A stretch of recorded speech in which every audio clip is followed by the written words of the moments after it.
to my channel, AllasYummyFood. Milo says hello. Today I want to show you how to make these delicious strawberry and chocolate meringue cookies. Oh my god guys, they are so amazing. Not only they're romantic, they're perfect for anybody who loves chocolate and strawberries. They're perfect for any occasion. It doesn't even have to be romantic, and I absolutely love them. Hey buddy, look here.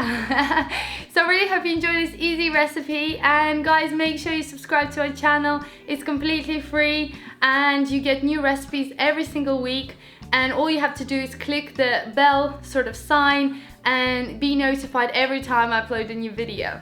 So yeah, in the meantime, let's get started. Whee! Yay! In a clean bowl, add your egg whites. Make sure your bowl is nice and clean and doesn't have any fat, otherwise the meringue will not puff up and whip. And then start slowly whipping it, just with nothing, on low speed, and then increase the speed as you go until you start to form nice soft peaks, just like that.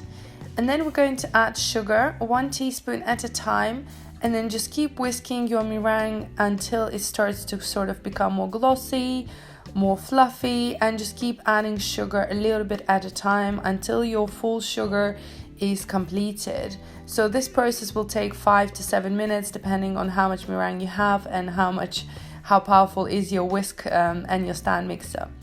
Once it's all whisked, you can see that it becomes nice and white and glossy, and you can rub the meringue between your fingers to see if there's any sugar left. If there isn't, then it's ready. Guys and girls, I have my recipe on my website at AllasYummyFood.com. You'll find full ingredients and also directions on how to make this. And also you'll be able to find loads of other recipes that I do for my channel. Just click on a picture, and you'll be able to see the whole video with the directions and the full recipe in English and Russian languages. Next thing, you want to take your dark chocolate, I'm using 75%, and just chop it up into small pieces just across, and one more time into like little cubes and shavings, so that's completely fine. And we're going to add this into our meringue mixture. I'm making different meringues, so I'm just showing you the chocolate part now. So add your chocolate into the small bowl, or if you're using the whole meringue, then you might want to use more chocolate. And then I'm also adding some cocoa powder, just sieve it through and mix everything together. And be quite gentle, as you don't want to knock out too much air from the meringue. So just fold it in very gently until everything is mixed in, and the color should look nice and chocolatey. It's not going to be very strong, but it's going to look like that. Then I'm using a piping bag and placing it over a cup so it's easier to pipe my meringue. And then just add all your mixture inside a cup. I'm not using any nozzles because my meringue is going to be nice and plain, but if you wanted to make them into star shapes or any other shapes, feel free to do that.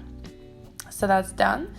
And here I've got some parchment paper, and I'm piping the shapes. I'm using just nice circle ones. I'm gonna decorate my cake later with these and crush them too, but they're just as delicious to eat them on its own. So just pipe them up, and we're going to bake this for about 1 hour at 120 degrees Celsius or 250 Fahrenheit.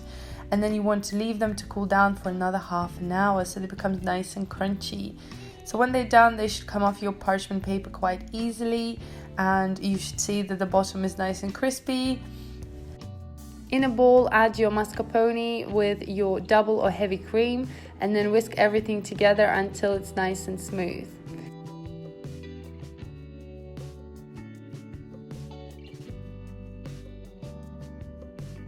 Then sift your cocoa powder and mix everything together with a spoon until you get nice, creamy, delicious chocolate filling. It looks like that. Take each chocolate meringue and top it up with a bit of that chocolate ganache mixture. I'm using a teaspoon of that.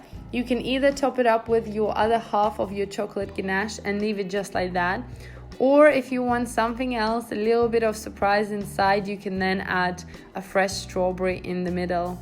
And make sure you slice them really thinly. and top it up like that. And they're so delicious, guys. I really hope you try these. They're so romantic, so perfect for any occasion. So if you do make them, tag me in pictures on my social media, and leave a comment down below, subscribe, and make sure to check out all my other videos.